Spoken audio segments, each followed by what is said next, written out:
નમો અરિહંતાણં નમો સિદ્ધાણં નમો આયર્યાણં નમો ઉજ્જયાણં નમો લોયે સૌસાહુનં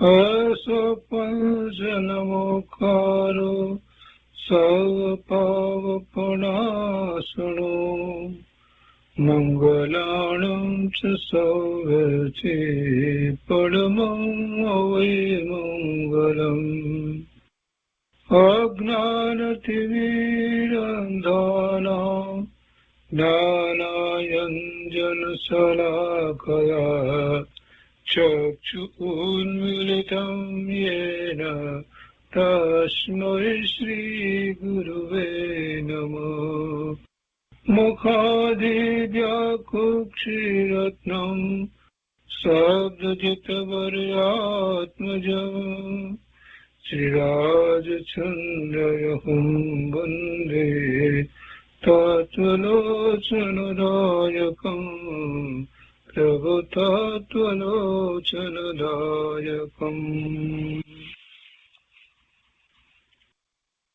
કૃપાળુદેવના વચનામૃતનો સ્વાધ્યાય.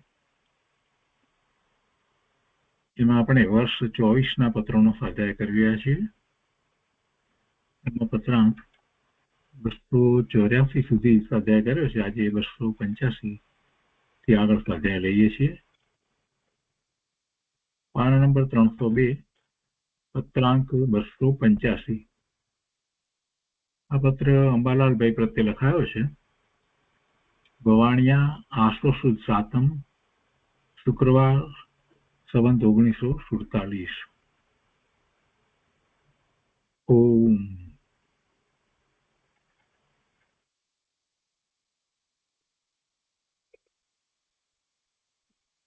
કૃપાળદેવ લખે છે, અપૂર્વ પોતાથી પોતાને પ્રાપ્ત થવું દુર્લભ છે. જેનાથી પ્રાપ્ત થાય છે તેનું સ્વરૂપ ઓળખાવું દુર્લભ છે, અને જીવને ભૂલવણી પણ એ જ છે. આ શીર્ષક તરીકે લખવામાં આવ્યું છે. પછી પત્રની વાત, તો પહેલા તો આ વાતને સમજવાની છે કે મહત્વની વાત હોય તો જ કૃપાળુદેવ શીર્ષક તરીકે આવી વાત લખે. એટલે શીર્ષક તરીકે લખ્યું છે તો આપણે એમાંથી સારી રીતે સમજવાનું છે. અપૂર્વ એટલે પૂર્વે ક્યારેય નથી તે અપૂર્વ. અપૂર્વ પોતાથી પોતાને પ્રાપ્ત થવું દુર્લભ છે. અપૂર્વ તો પોતાનું સ્વરૂપ, અપૂર્વ તો પોતાનું જે શુદ્ધ સ્વરૂપ છે તે એ પોતાને પોતાથી પ્રાપ્ત થવું દુર્લભ છે. થાય છે પોતાથી જ, પણ એ એટલું સહેલું નથી. એટલું સહેલું હોત તો બધાને એની પ્રાપ્તિ થઈ ગઈ હોત. દુર્લભ છે. એને માટેનો પુરુષાર્થ ઘણો જોઈએ. દુર્લભ છે એટલે નથી થતું એમ નથી, પણ બહુ ઓછા જીવોને પોતાના સ્વરૂપની પ્રાપ્તિ થાય છે. અનુભૂતિ થવી, સમ્યક દર્શન થવું એ કોઈ સામાન્ય વાત નથી. થાય છે તો પોતાને પોતાથી, પણ છતાં એક બીજી વાત સાથે લેવી છે કે કોઈ પોતે સ્વચ્છંદે એવો પુરુષાર્થ કરે તો પોતાને પ્રાપ્ત થાય નહીં. વસ્તુ અપૂર્વ છે, પૂર્વે ક્યારેય જાણવામાં આવી નથી, જોવામાં આવી નથી, દેખવામાં આવી નથી. જેવી જોઈએ તેવી શ્રદ્ધામાં પણ એ વસ્તુ આવી નથી, એના સંબંધીના નિર્ણયો પણ થયા નથી, અને માત્ર અનુભૂતિનો વિષય છે. એવું પોતાનું શુદ્ધ સ્વરૂપ કે પોતાને પોતાથી પ્રાપ્ત થાય, સિદ્ધાંત પ્રમાણે તો એમ જ છે કે પોતાને પોતાથી જ પ્રાપ્ત થાય, બીજો કોઈ પ્રાપ્ત કરાવી દે નહીં. પણ અહીંયા તો એ દુર્લભ છે. પોતાને માત્ર સ્વચ્છંદે જો એ પ્રયત્ન કરે તો પ્રાપ્ત થવું દુર્લભ છે, એમ કહેવું છે. પોતાને પોતાથી એટલે તો બીજાથી પ્રાપ્ત થાય એમ કહેવાનો આશય નથી, પણ જેને પ્રાપ્ત થાય છે એને એને એવા સત્પુરુષ શ્રી ગુરુ ની નિશ્રા હોય છે, એમને એ સમર્પિત થઈ જાય છે, એમની આજ્ઞા એ પક્કો પુરુષાર્થ કરે છે તો પ્રાપ્ત થાય છે. એટલે જેનાથી પ્રાપ્ત થાય છે તે એટલે કે એ એવા સત્પુરુષ છે, એવા સદગુરુ છે, એવા જ્ઞાની છે, તેમના દ્વારા પ્રાપ્ત થાય છે. એટલે એ કઈ પ્રાપ્ત કરાવી દે છે એમ નથી, પણ જેને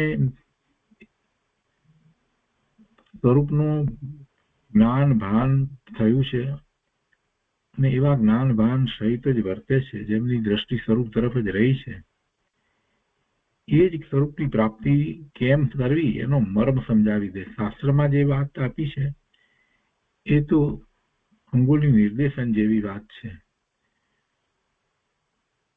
ખરેખર જે પુરુષાર્થમાં આગળ વધવાનું છે એમાં તો જેણે એવો પુરુષાર્થ કર્યો છે એમની પાસેથી જ એ મહત્વની વાત, ચાવીભૂત વાત જે હોય એ પ્રાપ્ત થાય. અને એ પણ એમના પ્રત્યે ખૂબ શ્રદ્ધા હોય કે આ સત્પુરુષ છે, જ્ઞાની છે, એમણે જીનવાણીને આત્મસાત કરી અને અનુભૂતિ કરી છે, અને એમની વાતમાં પૂરેપૂરો વિશ્વાસ હોય તો એમની આજ્ઞામાં રહી અને પોતે પુરુષાર્થ કરે તો પ્રાપ્ત થાય. એટલે એમનાથી પ્રાપ્ત થાય. તો કે છે કે જેનાથી પ્રાપ્ત થાય છે તેનું સ્વરૂપ ઓળખાવું દુર્લભ છે, પણ એવા જ્ઞાની ધર્મી, એવા મહાપુરુષ, એવા સદગુરુ એ ઓળખાય કેવી રીતે કે આ સદગુરુ છે? એ ઓળખવા માટે પણ પોતાની એવી યોગ્યતા જોઈએ, એવી પાત્રતા જોઈએ, નહીં તો ઓળખાય નહીં. ગમે તેને ગુરુ બનાવી દે પણ એમ કઈ વાત બનતી નથી. એમનું સ્વરૂપ ઓળખવા માટે જીવે સાચી દિશામાં પુરુષાર્થ કરવાનો છે. બાહ્યમાં અને અંતરંગમાં બંને રીતે એને પુરુષાર્થ એવો વર્તતો હોય તો એવા જ્ઞાની ધર્મની સત્પુરુષ સદગુરુ એને મળી જાય અને પછી શાસ્ત્રના અભ્યાસ દ્વારા પોતે જે કંઈ સમજવા માંગે છે એ બધું સત્પુરુષની નિશ્રામાં એનું મર્મ, એમાંથી પ્રયોજનભૂત વાત શાસ્ત્રમાંથી જે છે તે બધું એમની પાસેથી એમની આજ્ઞા એ સમજે. એટલે આ બધું દુર્લભ છે, આ કંઈ સહેલું નથી, એમ સરળ નથી. અને એટલા માટે જ જીવ ભૂલી જાય છે. સત્પુરુષને બરાબર ઓળખી નથી શકતો, ખ્યાલ નથી આવતો, એટલે ગમે તેને ગુરુ માની બેસે છે. અને પછી તો ભ્રાંતિ સિવાય બીજી કોઈ વાત રહેતી નથી.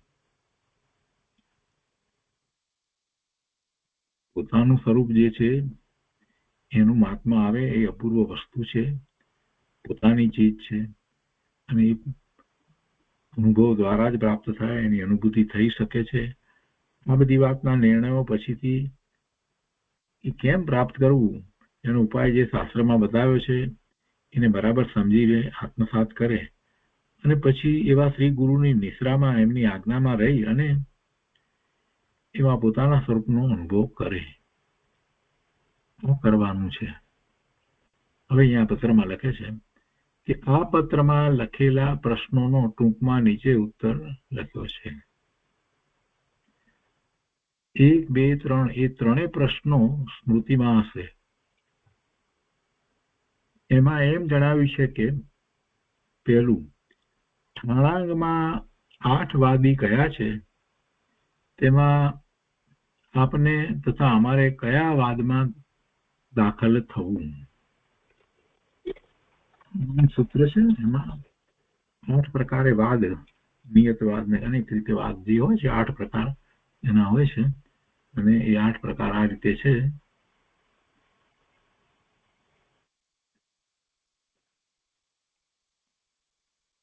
અહીંયા સુધાબેને જે 8 વાદની લખી છે કે 8 પ્રકારે શાસ્ત્રાર્થ કરનારા અક્રિયાવાદીના 8 ભેદ, એકવાદી, અનેકવાદી, મિતવાદી, નિર્મિતવાદી, સાતવાદી, સમુચ્છેદવાદી, નિયતવાદી, નિસંતિ પર લોકવાદી, એ પ્રમાણે 8 વાદ હોય. પછી કે ઠાણાંગમાં 8 વાદી કયા છે તેમાં આપને તથા અમારે કયા વાદમાં દાખલ થવું, એટલે આવો પ્રશ્ન કદાચ એમણે કર્યો હોય અને એનો ઉત્તર કૃપાળુદેવે આપ્યો. અંબાલાલભાઈએ કદાચ એ પ્રશ્ન કર્યો છે એનો ઉત્તર આપ્યો છે, પણ એ ઉત્તર એ બધાને માટે છે, અંબાલાલભાઈને માટે ખાસ છે કે અમારે કયા વાદમાં દાખલ થવું, આપને તથા અમારે, એટલે કૃપાળુદેવને તથા અમારે કયા વાદમાં દાખલ થવું. બીજો પ્રશ્ન એમાં છે કે એ 8 વાદથી કોઈ જુદો માર્ગ આદરવા જોગ હોય તો તે જાણવા સારું આકાંક્ષા છે. અને ત્રીજું કે અથવા 8 વાદીના માર્ગનો સરવાળો કરવો એ જ માર્ગ છે કેટલી રીતે, અથવા તે 8 વાદીના સરવાળામાં કાંઈ ન્યૂન અધિકતા કરી માર્ગ ગ્રહણ કરવા યોગ્ય છે, અને છે તો શું છે. તો આ રીતે 3 પ્રશ્નો લખ્યા છે, ઠાણાંગમાંથી લખ્યા છે. તો કૃપાળુદેવ એના ઉત્તર આપ્યા છે. કૃપાળુદેવ લખે છે કે આમ લખ્યું છે તે વિશે જાણવાનું કે એ 8 વાદીના બીજા તે સિવાયના દર્શનોમાં, સંપ્રદાયોમાં માર્ગ કંઈક જોડાયેલો રહે છે, નહીં તો ઘણું કરીને જુદો જ રહે છે. તે વાદી દર્શન સંપ્રદાય એ બધા કોઈ રીતે પ્રાપ્તિમાં કારણરૂપ થાય છે. શું કહે છે કે આ રીતે લખ્યું છે, પહેલું, બીજું ને ત્રીજું 3. તો એ 8 વાદી અંગેની વાત લીધી. તો એ 8 વાદીના બીજા તે સિવાયના દર્શનોમાં, એટલે અહીંયા જે વાત કરી છે એ સિવાય બીજા દર્શનોમાં, સંપ્રદાયોમાં માર્ગ કંઈક જોડાયેલો રહે છે, એટલે કે એ સાથે એવી વાત કંઈક બીજે પણ આવે છે, એમ માર્ગ કંઈક જોડાયેલો રહે છે, નહીં તો ઘણું કરીને જુદો જ રહે છે. તે વાદી જુદો જ રહે છે, તે વાદી દર્શન સંપ્રદાય એ બધા કોઈ રીતે પ્રાપ્તિમાં કારણરૂપ થાય છે. એટલે કહેવાનો આશય એ છે કે એમાં જે વાત કરવામાં આવી છે બીજે દર્શનની અંદર આ જ જાતની વાદની, એ વાદ જેને અભ્યાસ છે તો એને એટલી સમજ એ તરફની હોય છે, એ રીતે વસ્તુને સમજવાનો એ દ્રષ્ટિકોણ એવી હોય છે. તો એ કોઈક રીતે આપણને લાભદાયી થાય, ઉપયોગી થાય, એમ કહેવાનો આશય છે. એક બીજા સંપ્રદાયમાં કે જૈનના બીજા સંપ્રદાયમાં, એ બધા કોઈ રીતે પ્રાપ્તિમાં કારણરૂપ થાય છે. હવે મૂળ વાત હવે લખે છે કે પણ સમ્યક જ્ઞાની વિનાના બીજા જીવોને તો બંધન પણ થાય છે. સમ્યક દર્શન નથી, સમ્યક જ્ઞાન પ્રગટ થયું નથી, અને પછી બીજા સંપ્રદાય કરતા બીજા મતમાં એ ઉતરી જાય. વેદાંત, બૌદ્ધ, નૈયાયિક, સાંખ્ય, આ બધા મત, તો એ બધા અન્ય દર્શન જે છે તો એમાં પોતાને સમ્યક દર્શન ન હોય અને એની વાતને સમજવાનો પ્રયત્ન કરે ને એમાંની કોઈ રીતે તર્ક દ્વારા કોઈ વાત ત્યાં રજૂ કરવામાં આવી હોય તો એને પકડ થઈ જાય, એકાંત પકડ થઈ જાય. પછી તો સમ્યક તો પ્રગટ કરવું અઘરું થઈ જાય. એટલે સમ્યક જ્ઞાન હોય અને પછી એ ત્યાં બીજા મતની અંદર, બીજા દર્શનની અંદર જે કોઈ વાદ વિવાદ દ્વારા કંઈક વાદી એટલે 8 પ્રકારના જે અહીંયા ઠાળાંગમાં કયા એ સિવાય એનાથી જુદા જે છે તેનો એ અભ્યાસ કરે, વાંચનમાં લે, તો કોઈક રીતે કાંઈક એને પોતાને કોઈક પ્રાપ્તિમાં કારણરૂપ થાય.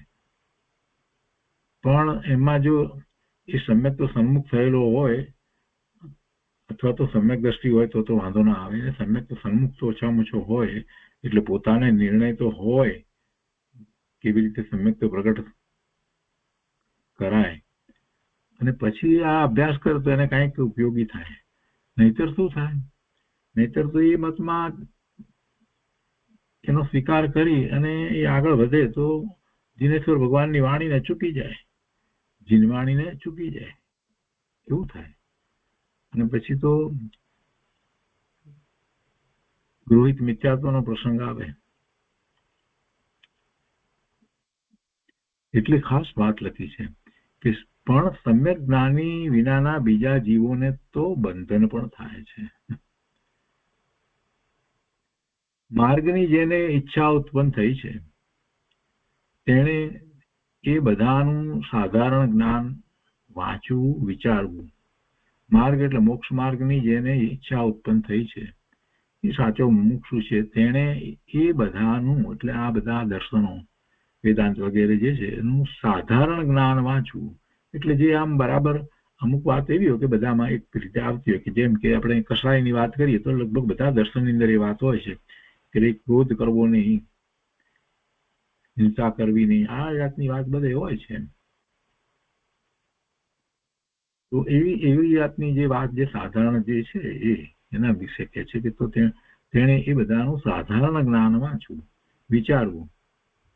બાકીમાં મધ્યસ્થ રહેવું. એ સિવાય બીજી વાત જે કરવામાં આવી હોય, બીજી અપેક્ષાઓથી ત્યાં જે કંઈ વાત કરવામાં આવી હોય એમાં એકાંતે કાંઈ પકડવું નહીં અને પોતે પોતા જૈન દર્શનમાં જે વાત કહેવાય છે એની સાથે મેળવણી કરવી. ત્યાં એકાંતે માન્યું હોય અને જૈન દર્શનમાં તો એને અનેકાંત દ્વારા કહેવામાં આવ્યું હોય, પણ મધ્યસ્થ રહેવું એમ કે છે. પેલામાં તણાઈ ન જવું અને દર્શનની અંદર એ વાત જે કહેવાયું હોય એમાં તણાઈ ન જવું, મધ્યસ્થ રહેવું. ઠીક છે, સામાન્ય સાધારણ જ્ઞાન વાંચવું, વિચારવું. જો કૃપાળુદેવને આ બધા પ્રશ્નો આવતા હતા, કેમ કે જૈન સિવાય અને જૈન શાસ્ત્રોનો જેણે અભ્યાસ નહોતો કર્યો અને બીજા કેટલાક શાસ્ત્રો વેદાંત વગેરેના જે અભ્યાસ કર્યો હોય એવા જીવો કૃપાળુદેવમાં હતા, એટલે કે કૃપાળુદેવને માનતા હતા. એટલે પછી પ્રશ્ન એમના એ રીતે આવે અને એના જવાબો કૃપાળુદેવે બહુ સરસ રીતે આપ્યા છે, જેથી કરીને કોઈ ગેરમાર્ગે દોરાઈ પણ ન જાય અને એમ પણ ન થાય કે એનો વિરોધ થઈ જાય. એવી રીતે કૃપાળુદેવે એના બધા ઉત્તરો આપ્યા છે, વારંવાર આપ્યા છે. ઘણી જગ્યાએ ઘણા બધા બીજા અન્ય દર્શનના શાસ્ત્રોની જયારે વાંચવાની કે એના સંબંધીની વાત આવી હોય ત્યારે કૃપાળુદેવે એના પ્રત્યુત્તર બહુ સારી રીતે આપ્યા છે. એટલે અહીંયા પણ એવી એક કોઈક વાત હોય બીજા દર્શનમાં પણ કઈ રીતે શું કરવું ને અહીંયા ઠાળાંગની અંદર આ રીતે વાત કરવામાં આવી છે તો બધું શું કરવું, પ્રશ્ન એ બધા જો ને એ વાત છે ને. ઠાળાંગમાં 8 વાદી કયા છે, તેમાં આપને તથા અમારે કયા વાદમાં દાખલ થવું, પહેલો પ્રશ્ન આ કર્યો ને પછી પાછળથી બીજો કહે છે કે એ 8 વાદથી કોઈ જુદો માર્ગ આદરવા જોગ હોય તો તે જણાવવા સારું આકાંક્ષા છે. અંબાલાલભાઈ ને આ સિવાય ઠાળાંગમાં જે વાત કરી છે એના સિવાય બીજો કોઈ હોય વાત આદરવા યોગ તો એ જાણવાની વાત કરી છે. અને ત્રીજા પ્રશ્નમાં શું કર્યું છે, અથવા 8 વાદીના માર્ગનો સરવાળો કરવો એ જ માર્ગ છે કે સી રીતે, અથવા તો તે 8 વાદીના સરવાળામાં કઈ નિર્ણયતા કરી માર્ગ ગ્રહણ કરવા યોગ્ય છે, એટલે એ બધાનો સરવાળો કરીને એમાં કઈ નિર્ણયતા કરી માંથી કંઈક કાઢી નાખી ઓછું કરીને એ રીતે માર્ગ ગ્રહણ કરવા યોગ્ય છે તો એ કઈ રીતે છે, શું છે, આ બધો પ્રશ્ન છે ને એનો આ ઉત્તર ચાલી રહ્યો છે. તો પહેલી વાત શું લીધી કે આ શું છે એની વાત લીધી, ઠાળાંગની વાત છે, અને એમાં જે કંઈક વાતો જે છે એ બીજા સાથે જોડાયેલી હોય અથવા તો એનાથી જુદી પણ રહે, બંને રીતે વાત છે એ બધા. અને આ દર્શન અને એ સિવાય સંપ્રદાયમાં પણ જૈનના જ સંપ્રદાયમાં તો એ બધામાં જે કંઈ વાત છે તો એમાંથી કેટલીક વાત એવી હોય તો કોઈ રીતે પ્રાપ્તિમાં કારણરૂપ થાય, પોતાને સ્વરૂપની પ્રાપ્તિમાં કારણરૂપ થાય. પણ એ મધ્યસ્થ રહે તો સમ્યક જ્ઞાની સમ્યક દ્રષ્ટિ હોય એ મધ્યસ્થ રહી શકે છે. નહીંતર તો પછી શું થાય, સમ્યક જ્ઞાની વિનાના બીજા જીવોને તો એ બીજા બધા દર્શનમાંથી જે વાત છે એને પકડવા જશે ને એમાં જ રોકાઈ જશે તો એને તો કર્મના બંધ વધારે થશે, એટલે બંધન પણ થાય છે. છૂટવા માંગે છે ને તો છૂટવાનું નહીં જ થાય, કેમ કે ત્યાં જીનવાણી નથી, ને જીનવાણી નથી તો પછી ત્યાં કોઈ મુક્ત થયા જ હોય એવા જીવનો ઉપદેશ નથી, અને એ દ્વારા જે પોતે મુક્તિ પામવાના છે એમના દ્વારા કઈ રચના થઈ હોય એવું પણ નથી. એટલે એ બધી રચનાઓ એને જીનવાણી સાથે સરખાવી શકાય નહીં, એમના દર્શનને જૈન દર્શન સાથે સરખાવી શકાય નહીં. અને એમાં એક માન્યતા સાચી છે એટલે એ દર્શન ટકી રહ્યા છે, પણ એ માન્યતાને એકાંતે એમણે પકડી છે એટલે મિથ્યાત્વનો પ્રસંગ તો આવે જ છે. એટલે ગુરુદેવ કૃપાળુદેવ અહીંયા કહે છે કે એ સમ્યક જ્ઞાનની ન હોય, સમ્યક જ્ઞાન ન થયું હોય તો એવા જીવને તો એમાંથી કેટલીક વાતો એ પકડવા જશે તો એ બંધન કરતા થશે. ક્યારેક તો એવું પણ બની જાય કે અનંતાનુબંધીના બંધ પણ પડી જાય. અને પછી કહે છે કે માર્ગની જેને એટલે મોક્ષ માર્ગની જેને ઈચ્છા ઉત્પન્ન થઈ છે તેણે એ બધાનું સાધારણ જ્ઞાન વાંચવું, વિચારવું, બાકીમાં મધ્યસ્થ રહેવું. એ બધી જગ્યાએ સાધારણ આવતું હોય એ બધી વાતનો વિચાર કરવો, વાંચવું. બાકીમાં બધામાં જુદી જુદી રીતે કંઈક બીજી જુદી વાતો કરવામાં આવી હોય એમાં મધ્યસ્થ રહેવું યોગ્ય છે, એમાં ખેંચાઈ ન જવું, પક્ષપાતી ન થઈ જવું, એનો પક્ષ ન લઈ લેવો. સાધારણ જ્ઞાનનો અર્થ આ ઠેકાણે એવો કરવો કે બધા શાસ્ત્રમાં વર્ણવતા અધિક જુદાઈ ન પડી હોય તેવું જ્ઞાન, એમ સાધારણ જ્ઞાન. જેમ કે કોઈ જીવને મારવો નહીં, હિંસા કરવી નહીં, ચોરી કરવી નહીં, આ બધું જે છે તે સાધારણ જ્ઞાન છે, બધી જગ્યાએ હોય છે.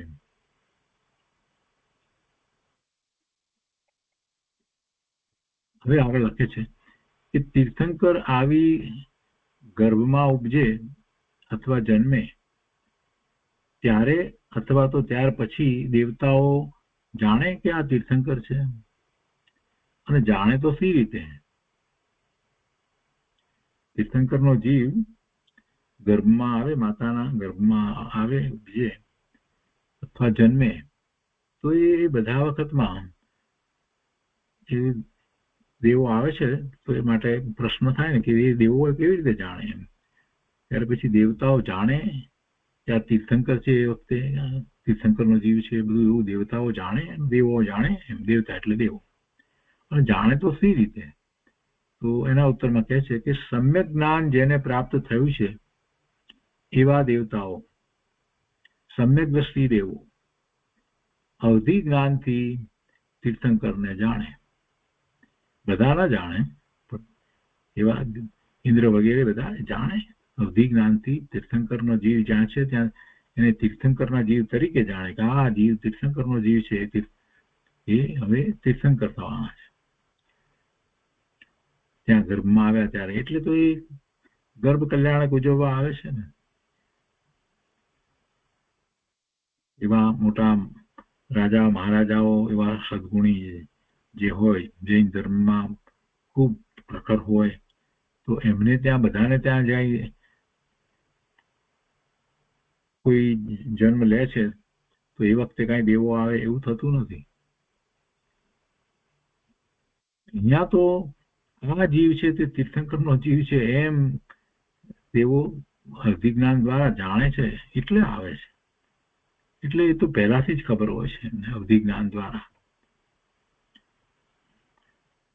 એટલે બધા ના જાણે. જે પ્રકૃતિઓ જવાથી જન્મથી તીર્થંકર અવધિ જ્ઞાન સંયુક્ત હોય છે તે પ્રકૃતિઓ તેમાં નહીં દેખાવાથી તે સમ્યક જ્ઞાની દેવતાઓ તીર્થંકરને ઓળખી શકે છે.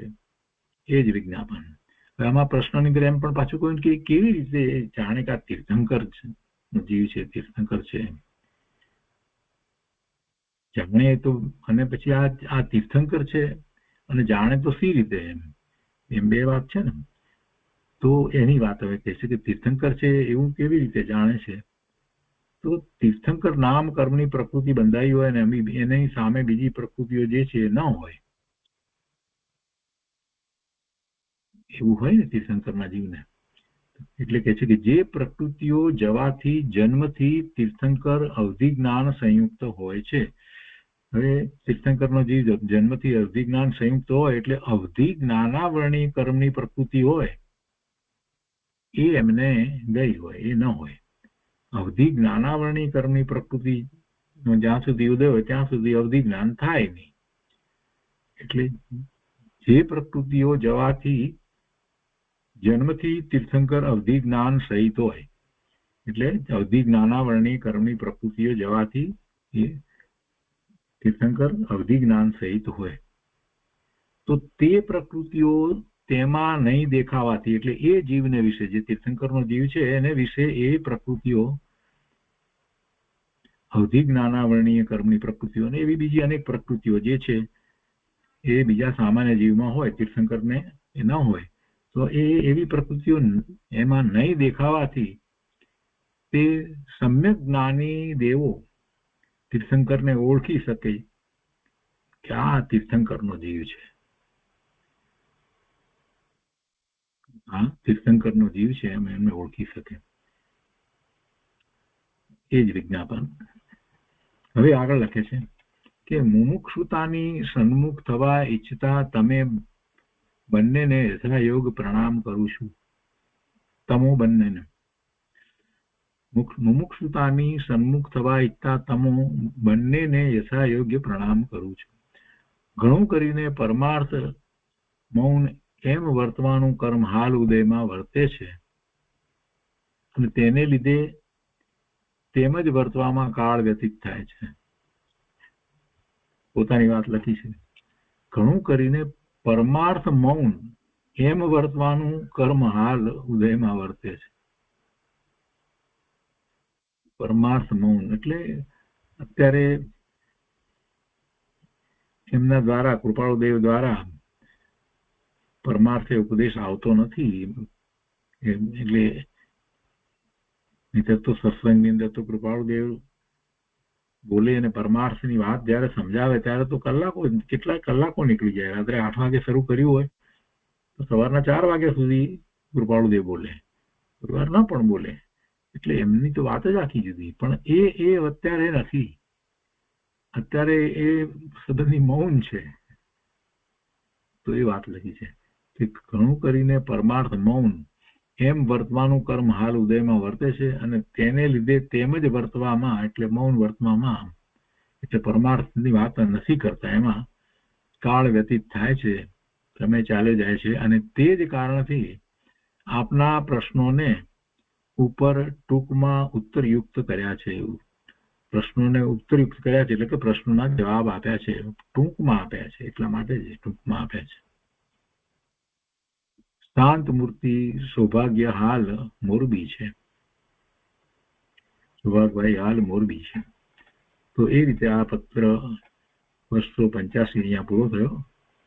હવે 286, 287, 288 અને 289 એ 4 પત્રો સૌભાગભાઈ પ્રત્યે લખાયા છે. તો આપણે એક પછી એક લઈએ. ભવાણિયા આસો સુદ તિથિ નથી લખી, સંવત 1947. ઓમ સત.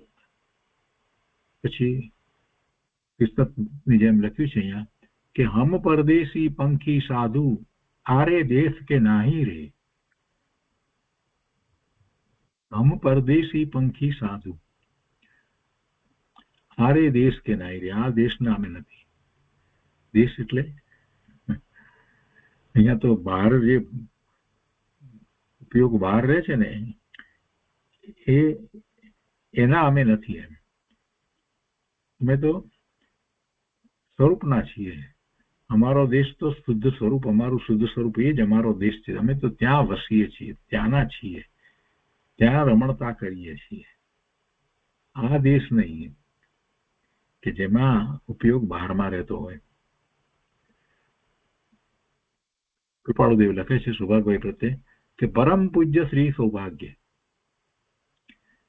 એક પ્રશ્ન સિવાય બાકીના પ્રશ્નોનો ઉત્તર ચાહીને લખી શક્યો નથી.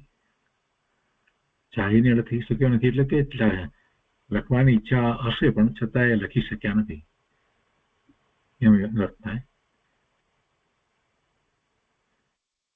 ચાહીને લખ્યો નથી એમ લખ્યો તો એમ કે જાણીને લખ્યો નથી એમ, પણ ના એવું નથી થતું. ચાહીને લખી શક્યો નથી, પોતે લખી શક્યા નથી એટલે લખવાની ભાવના તો હશે. એક પ્રશ્ન સિવાય બાકીના પ્રશ્નોનો ઉત્તર ચાહીને લખી શક્યો નથી. હવે પહેલો પ્રશ્ન અહીંયા જે છે તેનો જવાબ લખ્યો છે એ આપણે લઈએ છીએ. એમાં કહે છે કે કાળ શું ખાય છે? કાળ શું ખાય છે તેનો 3 પ્રકારે ઉત્તર લખું છું. અને પછી નીચે વધારે વિસ્તારપૂર્વક સમજાવ્યું પણ છે. પહેલા તો 3 પ્રકારે ઉત્તર જે લખ્યો છે એમાં કહે છે કે કાળ શું ખાય છે એનો ઉત્તર કે સામાન્ય ઉપદેશમાં કાળ શું ખાય છે તેનો ઉત્તર એ છે કે તે પ્રાણી માત્રનું આયુષ્ય ખાય છે. કાળ શું ખાય છે તો કે છે કે તે પ્રાણી માત્રનું આયુષ્ય ખાય છે. આ સામાન્ય ઉપદેશમાં એમ વાત આવે. પછી વ્યવહાર નહીંથી કાળ જૂનું ખાય છે. બીજો ઉત્તર આ છે, વ્યવહાર નહીંથી કાળ શું ખાય છે? જૂનું ખાય છે. અને ત્રીજું, નિશ્ચય નહીંથી કાળ માત્ર પદાર્થને રૂપાંતર આપે છે, પર્યાંતર કરે છે. 3 રીતે ઉત્તર આપ્યો છે. હવે છેલ્લા 2 ઉત્તર વધારે વિચારવાથી બંધ બેસી શકશે. વ્યવહાર નહીંથી કાળ જૂનું ખાય છે. પહેલો તો ઉત્તર સામાન્ય સમજાય એવો છે એટલે એની વધારે વાત નથી લીધી.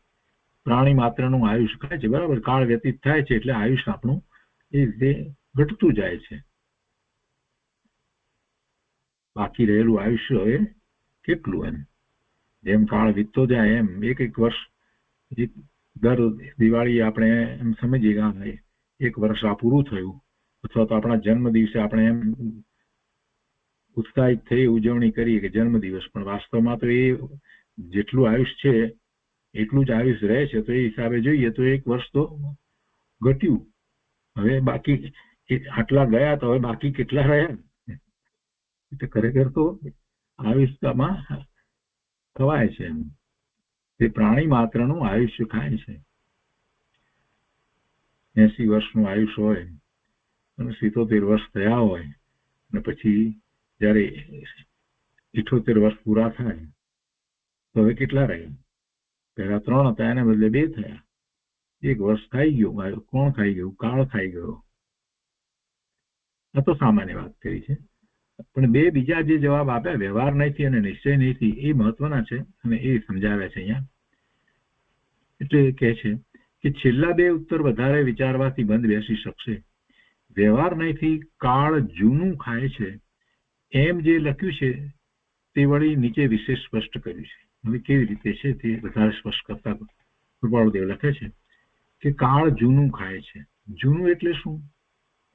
જૂનું એટલે શું તો કે એક સમયે જે ચીજને ઉત્પન્ન થયા થઈ બીજો સમય વર્તે છે તે ચીજ જૂની ગણાય છે જ્ઞાનીની અપેક્ષાથી.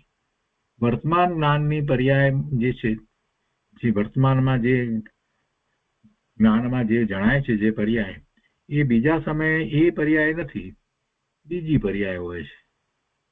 એટલે આપણે બધી જે પર્યાયને જાણીએ છીએ તેમાં એક પછી એક પર્યાય થાય છે. તો પહેલાની પર્યાય જે છે એનો વ્યય થઈ અને નવી પર્યાય ઉત્પન્ન થાય છે તો એ પહેલાની પર્યાયને આપણે એમ કહીએ કે જૂની પર્યાય. એ જૂની પર્યાય, એ અવસ્થા તો હવે ગઈ એમ, એ જૂની અવસ્થા અથવા જૂની પર્યાય છે. બીજા સમયે એ જૂની થઈ જાય. છે એક સમયે જે ચીજને ઉત્પન્ન થયા થઈ, જે વસ્તુ નવી તો ઉત્પન્ન થતી નથી, ઉત્પન્ન શું થાય, નવી પર્યાય થાય છે, અને પછી બીજો સમય વર્તે છે તો એ ચીજ જૂની ગણાય છે જ્ઞાનીની અપેક્ષાથી. જ્ઞાની એને એમ જ સમજે છે. તો તે ચીજને ત્રીજે સમયે, ચોથે સમયે, એમ સંખ્યાત, અસંખ્યાત સમયે, અનંત સમયે કાળ બદલાવ્યા જ કરે છે. એને જૂની કયા કરે છે. બીજા સમયે જૂની થઈ, એના પછી ત્રીજા સમયે વધારે પાછી જૂની, એના પછી વધારે જૂની, એમ દરેક સમયે સમયે વસ્તુને એ જૂની કરતો જાય છે. તો કાળ જૂનું ખાય છે, જૂનું ખાય છે. પેલા આયુષ ખાય છે ની વાત લીધી, હવે અહીંયા જૂનું ખાય છે. નવું તો હજી આવવાનું છે એટલે એ તો ક્યાંથી ખાય, જૂનું છે એ ખાય છે એમ કહેવાય. બીજા સમયમાં જેવી હોય તેવી ત્રીજા સમયમાં ન હોય. એટલે કે બીજા સમયમાં પદાર્થનું જે સ્વરૂપ હતું તે ખાઈ જઈ અને ત્રીજે સમયે કાળે પદાર્થને બીજું નવું સ્વરૂપ આપ્યું.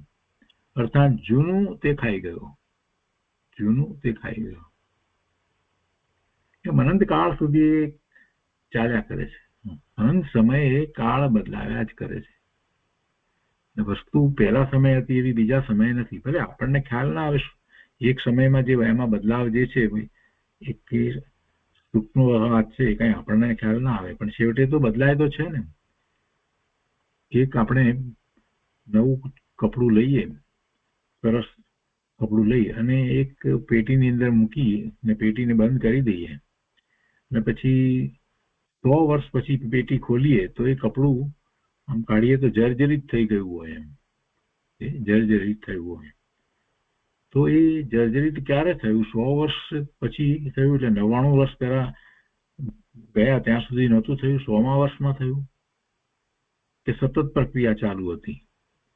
તો એવું તો નથી કે પહેલા ના થયું હોય, અમુક વર્ષ પછીથી એ જૂનું થયું ને જર્જરિત થયું, એવું તો જર્જરિત થવાનું ક્યારથી શરૂ થયું હોય એમ તો કે પહેલા સમયથી જ, જ્યારે આપણે પેટીમાં મૂકીને બંધ કર્યું ત્યારથી જ એની પ્રક્રિયા એ ચાલુ થઈ, અને છેવટે 100 કે 200 વર્ષ કે 500 વર્ષ તમે ત્યારે જ્યારે જર્જરિત થઈ જાય ત્યારે 500 વર્ષ લઈએ તો શું, તો એ 500 વર્ષ સુધી એ ક્રિયા તો ચાલુ રહી.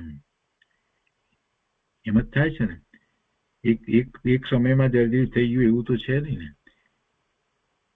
તો એ વાત જે રીતે આપણે સમજીએ છીએ તો એ જ રીતે આ વાત પણ સમજાય એવી છે કે એક પછી એક સમય જેમ બદલતો જાય છે તેમ તેમ એ વસ્તુની પર્યાય જે છે બદલાયા કરે છે, અને વધારે વધારે એ જૂની થતી જાય છે. અને જે પૂર્વની જે પર્યાયો જે હતી એ કોણ ખાઈ ગયું? તો કે કાળ ખાઈ ગયો.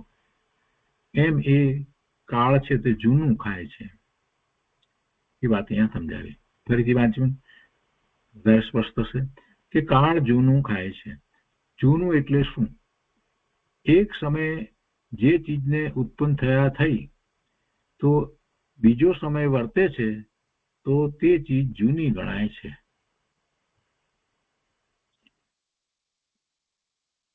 મોડેલ હોય ને અહીંયા 2025 નું મોડેલ, તો 2024 ને ડિસેમ્બરની 31મી તારીખે રાત્રે જ્યારે જ્યાં સુધી એ મોડેલ જે છે ને જે એ 24 નું મોડેલ ગણાતું હતું ને એ 25 જેવું શરૂ થયું તો એ જૂનું થઈ જાય.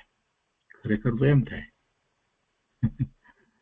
લોકો જુદી રીતે કરતા હોય છે બધું, પણ મૂળ વાત તો એ વસ્તુ જુદી થઈ ગઈ. એ 25ની ના કહેવાય, 2024ની કહેવાય. હવે એ 31મી ડિસેમ્બરે રાત્રે 11:59 ને 59 સેકન્ડે લઈએ અને એના પછી વાગે અને સમય બદલાઈ જાય તો 25 થઈ જાય.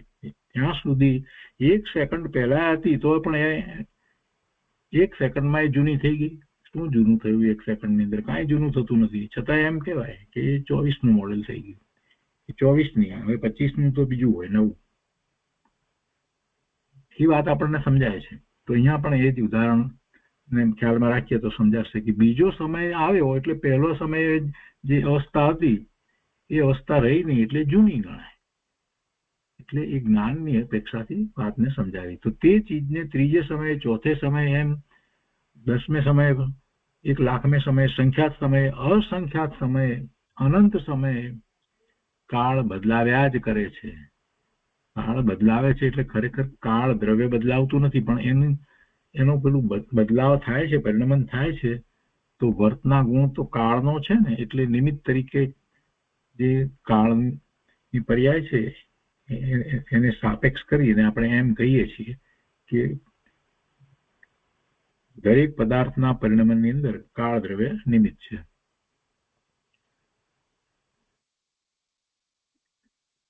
તો મેં એ વાતને અહીંયા વધારે સ્પષ્ટ કરી કે એટલે કે બીજા સમયમાં પદાર્થનું જે સ્વરૂપ હતું તે ખાઈ જઈ ત્રીજે સમયે કાળે પદાર્થને બીજું રૂપ આપ્યું, એટલે બીજું એટલે નવું રૂપ આપ્યું. અર્થાત જૂનું તે ખાઈ ગયો. પહેલે સમયે પદાર્થ ઉત્પન્ન થયો અને તે જ વેળા કાળ તેને ખાઈ જાય એમ વ્યવહાર નહીંથી બને નહીં. જયારે ઉત્પન્ન થયો ત્યારે એને ખાઈ જાય એમ નથી બનતું, પણ ઉત્પન્ન થયા પછી એના પછી બીજો સમય આવે એટલે પહેલા સમયની અવસ્થાને ખાઈ ગયો. પહેલે સમયે પદાર્થનું નવાપણું ગણાય, પણ તે વેળા કાળ તેને ખાઈ જતો નથી. બીજે સમયે બદલાવે છે, માટે પહેલા સમયની જે અવસ્થા હતી એને કાળ ખાઈ ગયો એમ કહેવાય. માટે જૂનાપણાને તે ખાય છે તેમ કહ્યું છે. તો આ બીજું જે વ્યવહાર નથી, જે કાળ જૂનું ખાય છે એની સ્પષ્ટતા થઈ. એના પછી નિશ્ચય નહીંથી કહે છે કે નિશ્ચય નહીંથી પદાર્થ માત્ર રૂપાંતર જ પામે છે. મૂળ પદાર્થ જે છે એ રૂપાંતર જ પામે છે. મૂળ પદાર્થ વસ્તુ તો વસ્તુ તરીકે રહે છે. કોઈ પણ પદાર્થ કોઈ પણ કાળમાં કેવળ નાશ પામે જ નહીં. કોઈ પણ પદાર્થ કોઈ પણ કાળે નાશ પામે નહીં.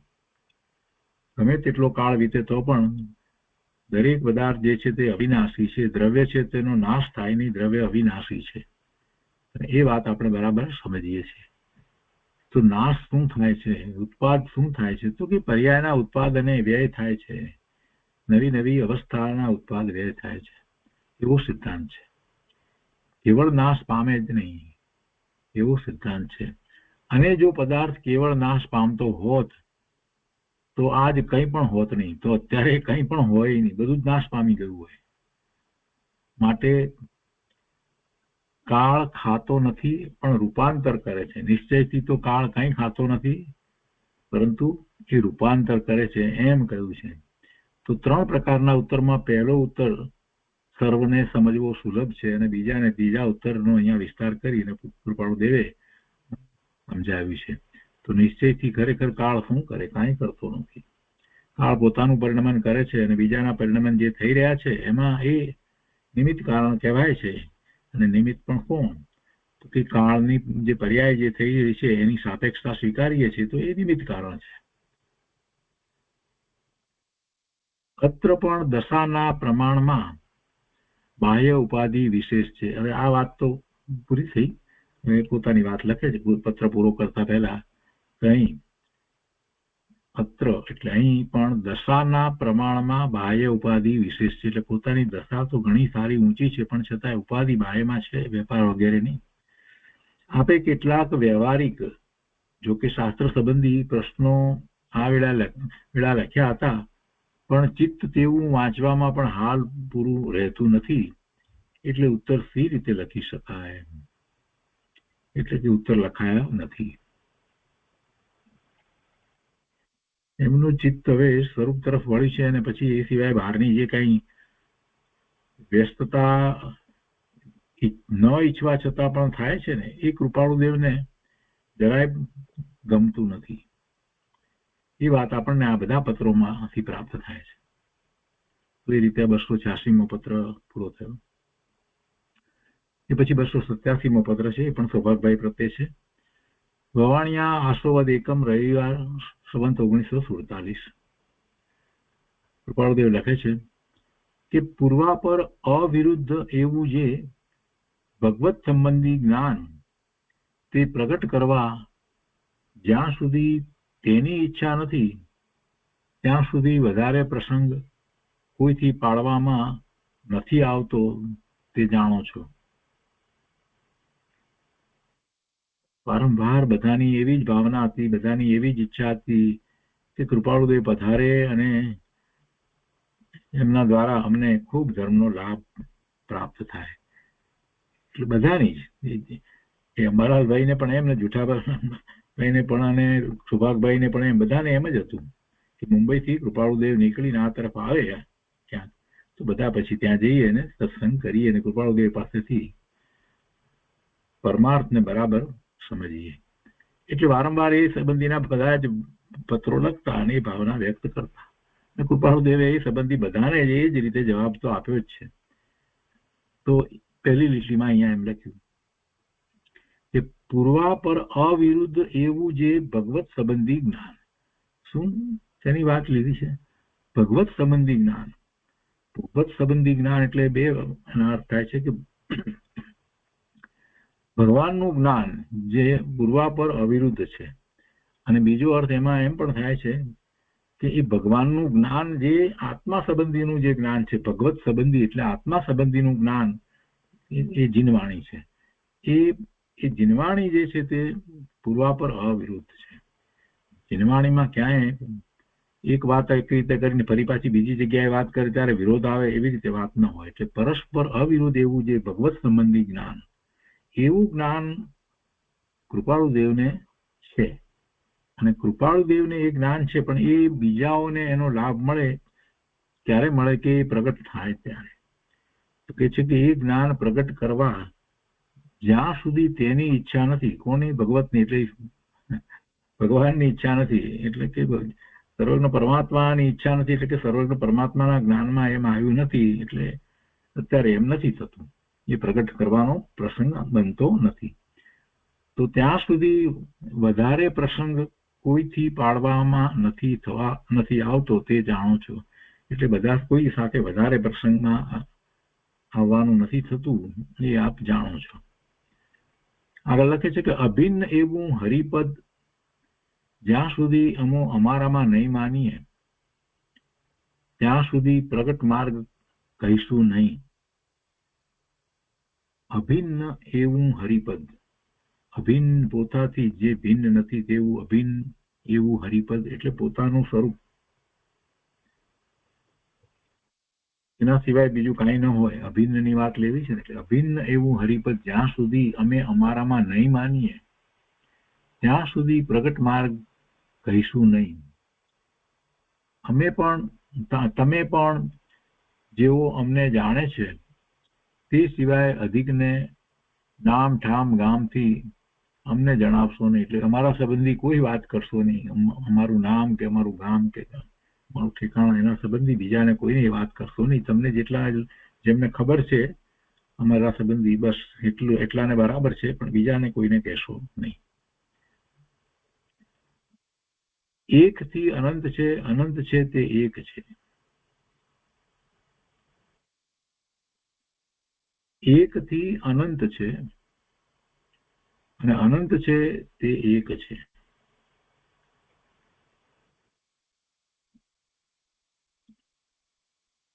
આત્માના સ્વરૂપનો વિચાર કરીએ તો અખંડ એક છે, પણ અનંત ગુણ એમાં રહ્યા છે.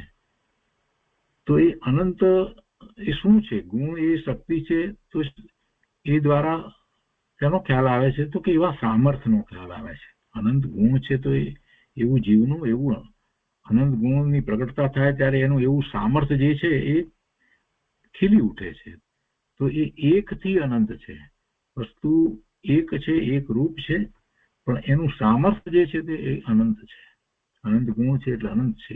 એક થી અનંત છે અને અનંત છે તે એક છે. એવું અનંત સામર્થ્ય, અનંત ગુણ જે છે તે જુદા પડતા નથી. અભેદ છે, ભેદ પડતા નથી. એક એક કરીને જુદા પાડી શકાય એવું વસ્તુનું સ્વરૂપ નથી. કોઈ ગુણ ઘટી જાય કે વધી જાય એવું પણ વસ્તુનું સ્વરૂપ નથી. એક રૂપ છે, પણ સમજવા માટે આપણે એને જુદા પાડી અને સમજીએ છીએ. એટલે એક થી અનંત છે, અનંત છે તે એક છે. તો એ 287મો પત્ર થયો. એ પછી 288મો પત્ર છે, એ પણ સુભાભાઈ પ્રત્યે જ છે. ભવાણિયા અષ્ટોવદ પાંચમ, સંવંત 1947. ગોળદેવ લખે છે કે આદિ પુરુષ રમત માંડીને બેઠો છે. કૃપાળુદેવના અંતરમાં જે કાંઈક વાત આવે એ આપણે જરાક સમજવી પડે એવી વાત હોય છે. આદિ પુરુષ રમત માંડીને બેઠો છે. આદિ પુરુષ તો કોણ છે? ભગવાન ને આદિ પુરુષ આપણે કહીએ, સિદ્ધ ભગવાનને આદિ પુરુષ કહીએ, કોઈ અપેક્ષાએ શંકર ભગવાન કેવળી પરમાત્માને પણ આદિ પુરુષ કહીએ. અને અહીંયા તો વાત એ રીતે લેવાની છે કે એવા સર્વજ્ઞ પરમાત્માના જ્ઞાનમાં આ આત્માની જે વાત આવી છે, આ આત્માના પરિણામ વગેરેની જે વાત આવી છે, એ વાતને અહીંયા કહેવી છે. એટલે રમત તીર્થંકર ભગવાન, કેવળી ભગવાન, સિદ્ધ પરમાત્માએ નથી માંડી, એમના જ્ઞાનમાં જેમ આવ્યું છે તેમ જ વસ્તુ સ્વરૂપને પ્રકાશ્યું છે.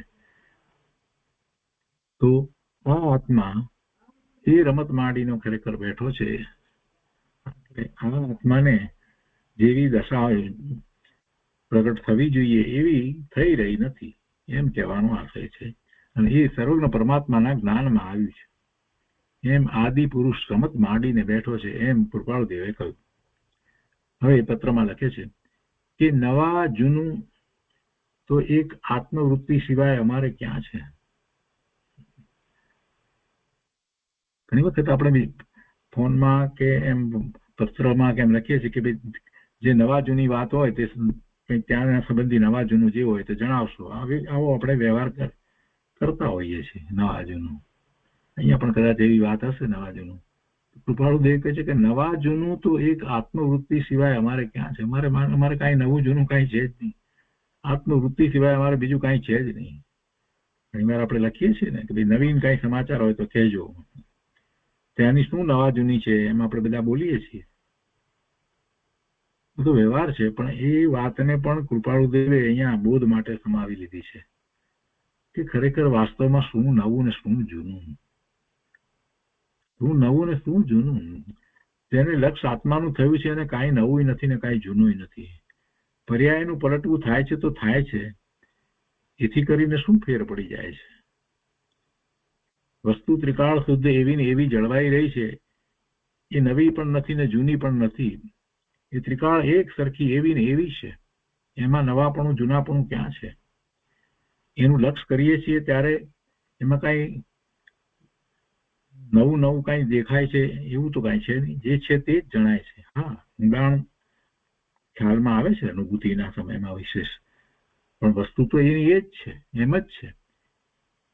એ સદાય નવી જ રહે છે, ક્યારેય જૂની થતી નથી. એક અપેક્ષા એમ પણ કહેવાય. એમાં નવું શું ને જૂનું શું? નવા જૂનું તો એક આત્મવૃત્તિ સિવાય અમારે ક્યાં છે? અને તે લખવા જેટલો અમને અવકાશ પણ ક્યાં છે? નહીં તો બધુંય નવું છે અને બધુંય જીર્ણ છે. બધુંય નવું છે અને બધુંય જીર્ણ છે. જેમ જે અપેક્ષાથી વિચારીએ એ અપેક્ષાથી કહેવાય. અનુભૂતિ થઈ છે અને જે રોજે રોજ જે અનુભવ થાય છે એ રોજે રોજનો અનુભવ નવો નવો થયા કરે છે, વધારે ને વધારે ડેપ્થ. તો એ રીતે બધુંય નવું છે અને બધુંય જીર્ણ છે, જૂનું છે. કેમ કે અનંત કાળથી છે આ તો. આ સ્વરૂપ જે છે એ કઈ નવું છે? નવું તો થયું નથી. અનંત કાળથી છે, જૂનું જ છે, પહેલેથી જ છે. એટલે આમાં ક્યાં કઈ અપેક્ષાથી વિચાર કરીએ, જે અપેક્ષાથી વિચાર કરીએ એ પ્રમાણે એનો ઉત્તર મળે. શું નવા જૂની? કાંઈ નવા જૂની હોતી જ નથી. જીવને 12મા અને 12મા દ્રષ્ટિ છે ને, એટલે એને જગતમાં બધું બદલાઈ રહ્યું છે એમ જ લાગે છે. અને એ બદલાવની અંદર એટલે પર્યાયની દ્રષ્ટિ કરી અને એમાં જ જીવ પોતાનું આખું જીવન પૂરું કરી નાખે છે. ગુરુદેવ કાનજી સ્વામીએ આ જ વાત આપી કે ભાઈ જે બદલાવ છે, જે પરિવર્તન જે બધું થઈ રહ્યું છે એ બધું પર્યાયમાં થઈ રહ્યું છે. એ પર્યાયની દ્રષ્ટિ તું છોડ. જ્યાં સુધી પર્યાયની દ્રષ્ટિ ન છોડે ત્યાં સુધી દ્રવ્યની દ્રષ્ટિ થતી નથી. અને દ્રવ્યની દ્રષ્ટિ કરીશ, પર્યાયની દ્રષ્ટિ છોડીને દ્રવ્યની દ્રષ્ટિ કરીશ તો જ અનુભૂતિ થશે. જે બદલાવ થઈ રહ્યો છે એમાં જ રોકાઈ રહીશ તો દ્રવ્ય દ્રષ્ટિ નહીં થાય. પોતાનું સ્વરૂપ તો ત્રિકાળ એક સરખું જ છે, એની દ્રષ્ટિ કરવા જેવી છે. તો એ રીતે 288મો પત્ર થયો. તો આજનો સ્વાધ્યાય આપણે અહીંયા સુધી. એક 289મો પત્ર છે, એ જરા લઈ લઈએ. એ પણ સૌભાગભાઈ પ્રત્યે જ છે. એટલે વવાણિયા આશોવદ દસમ સોમવાર સંવત 1947. 2 લીટી લખી છે કે પરમાર્થ વિષયે મનુષ્યનો પત્ર વ્યવહાર વધારે ચાલે છે અને અમને તે અનુકૂળ આવતો નથી, જેથી ઘણા ઉત્તર તો લખવામાં જ આવતા નથી. એવી હરી ઈચ્છા છે અને અમને એ વાત પ્રિય પણ છે. ચોખ્ખું લખી દીધું. ખૂબ પત્રો આવે છે બધા અને વિનંતીઓ આવતી બધું હોય, પણ કૃપાળુદેવને હવે એમાં કઈ એમ થતું નથી કે આ બધા પત્રોને વાંચીને બધાને ઉત્તર આપીએ, એવું કોઈ એમને રસ નથી. પણ છતાં અંદરમાં એ ભાવના તો છે કે બધા ને પરમાર્થનો બોધ આપીએ, એ ભાવ તો અંદરમાં જળવાઈ રહ્યો છે. પણ આ લખવાનું અત્યારે હમણાં થતું નથી, એટલે એ કહે છે કે ઉત્તર લખવામાં આવતા નથી અને એવી હરી ઈચ્છા છે, ભગવાનના જ્ઞાનમાં એમ જ આવ્યું છે અને અમને એ વાત પ્રિય પણ છે. ભગવાનના જ્ઞાનમાં જે વાત આવી એ અમને પ્રિય છે. તો એ રીતે 289મો પત્ર છે. તો આજનો સ્વાધ્યાય આપણે અહીંયા સુધી રાખીએ છીએ.